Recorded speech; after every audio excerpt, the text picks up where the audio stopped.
All right, thanks, guys. The Spurs take on the Toronto Raptors. That's going to be a 7 o'clock tip off in Toronto.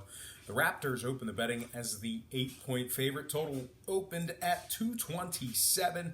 And since those markets opened this one up, a little bit of movement when it comes to this game on both the spread and the total. Toronto moved down to -7.5. Total moved up to 227 and a hook. So once again, San Antonio opened as the 8-point dog, which in turn means Toronto opened -8 down to -7.5. Total opened 227 up to 227 and a hook.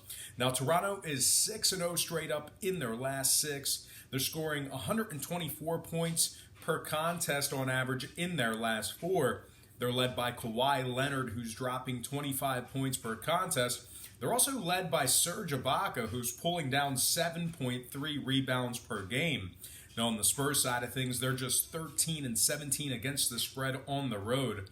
They've also failed to cover in 6 out of their last 7 that tipped off at the current number.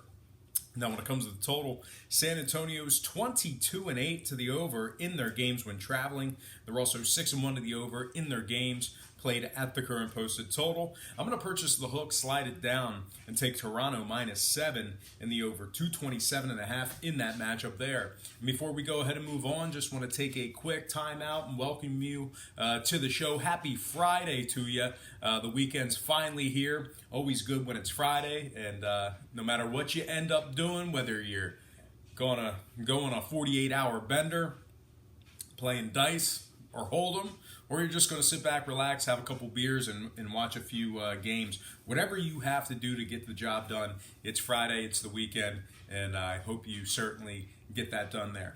All right, before we go ahead and move on, just want to take a quick time out and welcome you once again to the show. Just want to remind you to check me out at patreon.com/rockpage. Not going to lie to you guys, I've been horrible as of the past couple of weeks when it comes to my daily best play. We're looking at about just 2 and 9 in my last 11 daily best plays. So if you want to check out and see how bad I've been doing, you can go to patreon.com/rockpage. Now, we have been doing pretty good in some other categories, but when it comes to that daily best play, save your $2 because that's been horrible right now. I feel terrible for my current patrons who are in that tier, but things will turn around eventually. That's how it always works out. But right now, ice cold on the daily best play. If you want to check out and see how bad I've been doing, just go to patreon.com/rockpage. Memberships begin, like I said, at just $1.99 per month. There's also plenty of free content there as well. So once again, please feel free to just hit that pause button right now, open up your browser, and check out how bad I've been doing at patreon.com/rockpage. It'll only take you a couple of seconds. Link is in the description section below. And if you are a current patron of mine and you're currently watching me right now, first, I apologize. And two, thank you so much. You certainly make it all worth it. A lot of folks still backing me on that website and, of course, on YouTube as well. All right, let's go ahead and hop back into some more lines and personal leans for Friday's NBA, college, and NHL action. All starts Eastern Standard Time. And on deck, we've got Pelicans at the Pacers, 7 o'clock tip-off in Indiana. The Pacers open the betting as the 6.5-point favorite. Total open at 222.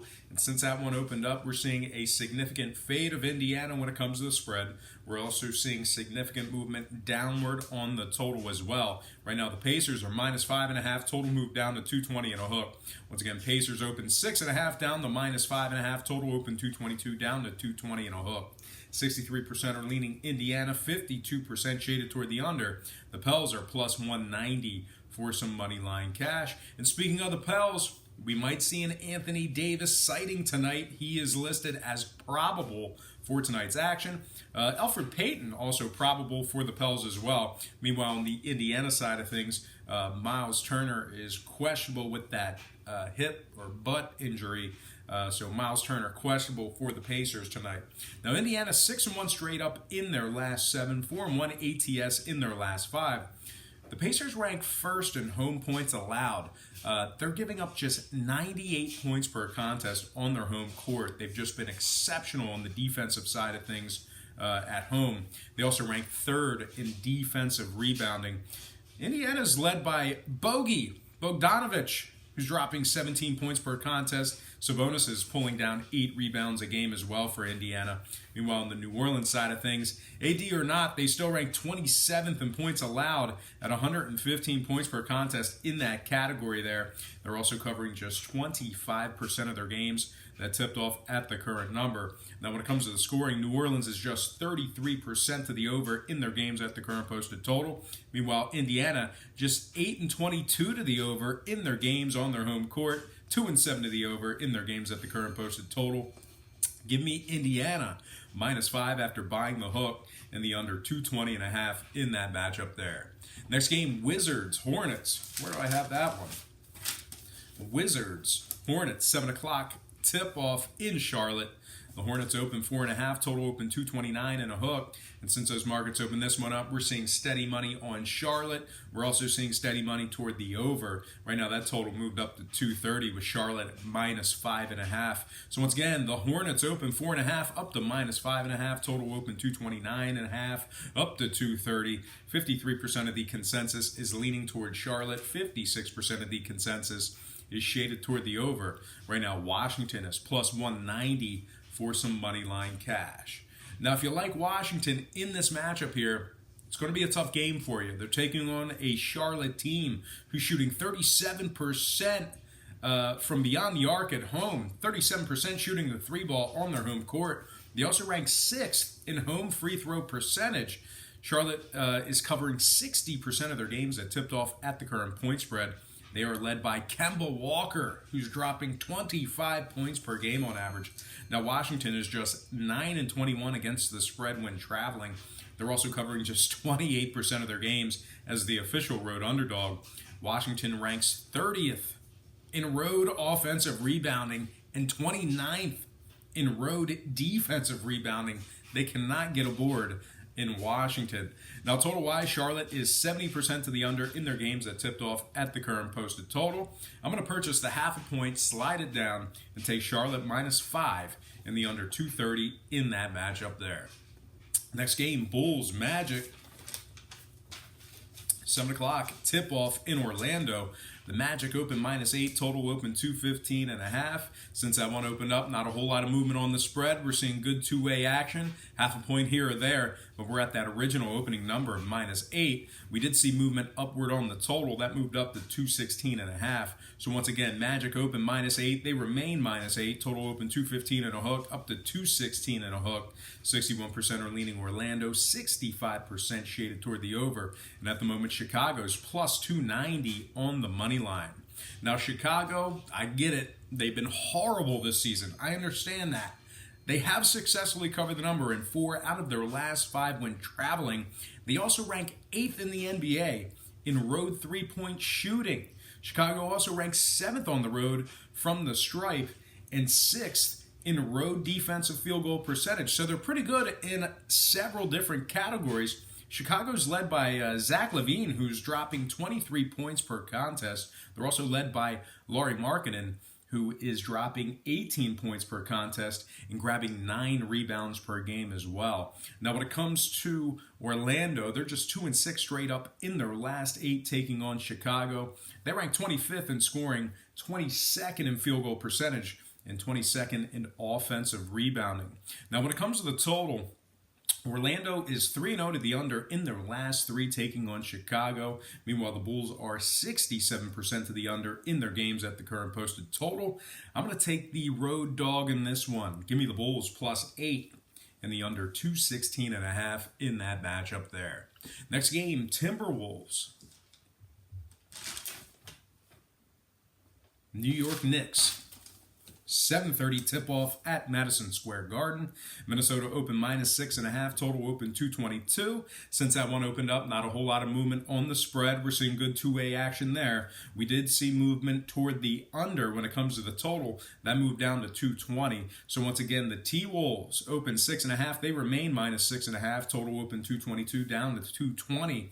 67% are leaning Minnesota, 55% shaded toward the over. And at the moment, New York is +190 on the money line. Now, Minnesota has Georgie Deng listed as out for tonight's action. They also have Wiggins and Jones questionable when it comes to the injury report. Now, on the other side, the Knicks, Tilakinen is still out indefinitely for them.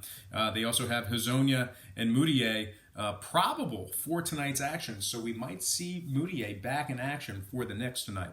New York is 8-5 against the spread in their games that tipped off at the current number. They've successfully covered the number in 2 out of their last 4 as well. New York's led by Dennis Smith Jr., who's dropping 16 points per contest. They're also led by DeAndre Jordan, who's grabbing 13 boards a game. Now, Minnesota's have been terrible when traveling this year. They're just 8-20 straight up on the road. 4-6 against the spread in their last 10 taking on New York. If you're into historical trends, Minnesota ranks 22nd in road points allowed at 115 per game in that category.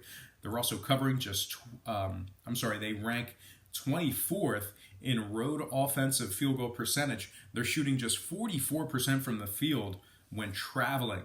Now, total-wise, Minnesota's 5-0 to the over in their last 5. New York 3-2 to the over in their last 5 themselves. Give me the New York Knicks +7 after buying the half a point in the over 220 in that matchup there. Next game, looks like we have the Pistons at the Hawks, 7:30 tip-off in Atlanta. Detroit opened -3.5, total open 224 and a hook. Since that one opened up, we're just seeing movement downward when it comes to the total. That moved down to 223.5. So once again, the Pistons open and remain -3.5.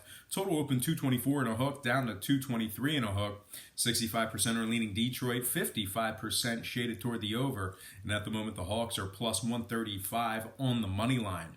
Now, if you like Atlanta in this matchup here, I certainly don't know why. They're just 8-18 against the spread on their home court. They also are covering just 36% of their games as the official home dog.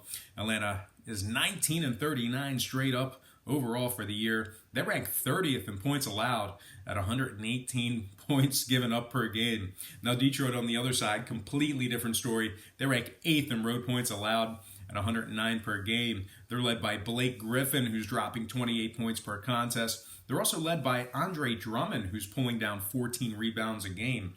Detroit is 13-5 against the spread, taking on teams under 450. They're covering 75% of their games as the official road favorite. Now, when it comes to scoring, Detroit 16% to the over in their games at the current posted total. They're also 33% to the over on the road, taking on teams allowing more than 102 a game. I'm going to purchase the half a point, slide it down, and take Detroit -3 and the under 223.5 in that matchup there.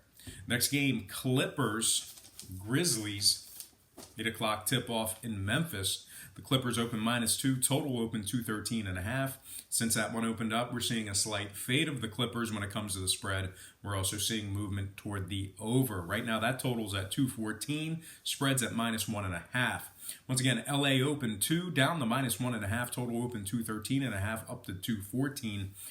69% are leaning toward the Clippers, 60% shaded toward the over. And at the moment, Memphis is +105 for some money line cash. Now, when it comes to the injury report, the Clippers still have Chandler listed as out for the next 2 to 3 weeks with that quad injury, and Memphis they have both Anderson and Jackson questionable for tonight's action. Now, the Clippers are 20-10 against the spread when laying the points. They're also covering 62% of their games at the current number. They're led by Lou Williams, who's dropping 18 points per game. They're also led by Montrezl Harrell, who is gathering 7 rebounds per contest on his side of things. The Clippers ranked first in road three-point shooting, shooting 40% from beyond the arc when traveling. Unbelievable. They're also covering 70% of their games as the official road favorite. Now, Memphis is just 4-8 against the spread in their dozen games at the current number. They're also just 6-11 against the spread, taking on teams between 450 and 550.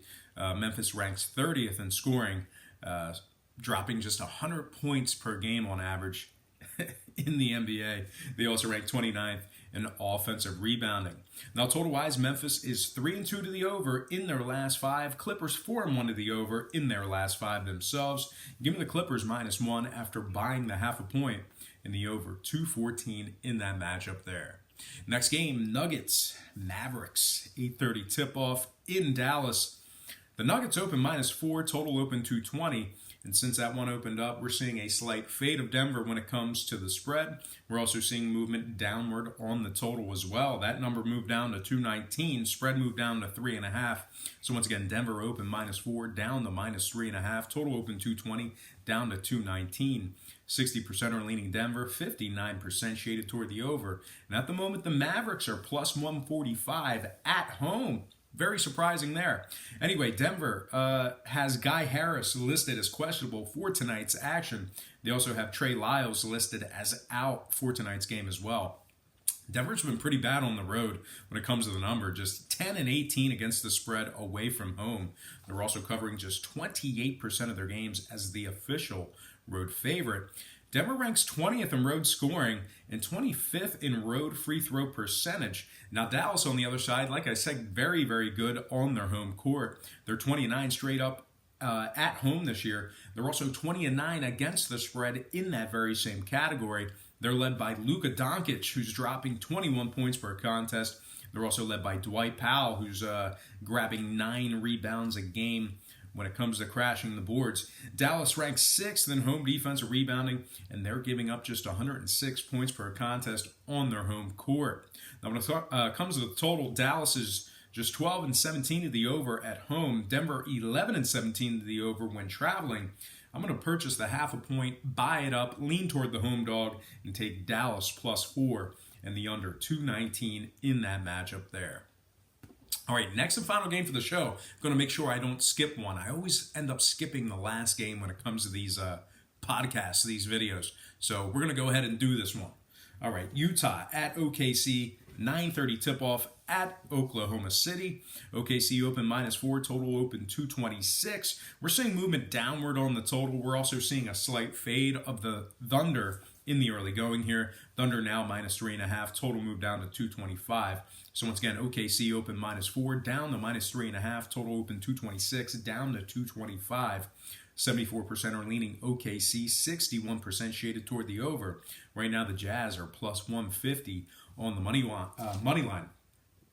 Now, when it comes to the injury report, we have Morris, Schroeder, and Grant all listed as questionable for OKC. I'm pretty optimistic that at least 2 of those guys are going to play. I can't imagine all 3 of those guys are not going to see action tonight. But regardless, Utah's still been pretty bad against the number in several categories. They're just 11-15 against the spread, taking on teams over 550. They rank 21st in road scoring at just 107 points per contest when traveling. Now OKC, completely different story on their side of things. They're 7-2 against the number in their last 9. They're also 20-7 straight up at home at the Chesapeake. The Chesapeake Energy Center, Chesapeake Bay Bridge. Anyway, 20-7 straight up at home. OKC is led by Paul George, who's dropping 28 points per contest, and Steven Adams, who's pulling down 8 rebounds a game. Yeah, I know Russell Westbrook plays for OKC, but I figured those 2 guys deserve some notoriety there. Pretty good stats for those gentlemen. Now, total-wise, OKC is 3-1 to the under in their last 4. Utah 2-1 to the under in their last 3. Give me OKC -3 after buying the hook and the under 225 in that matchup there. All right, just making sure there's no more NBA games hiding anywhere. Okay, we're good. We are clear to move on to some college basketball. Got a couple games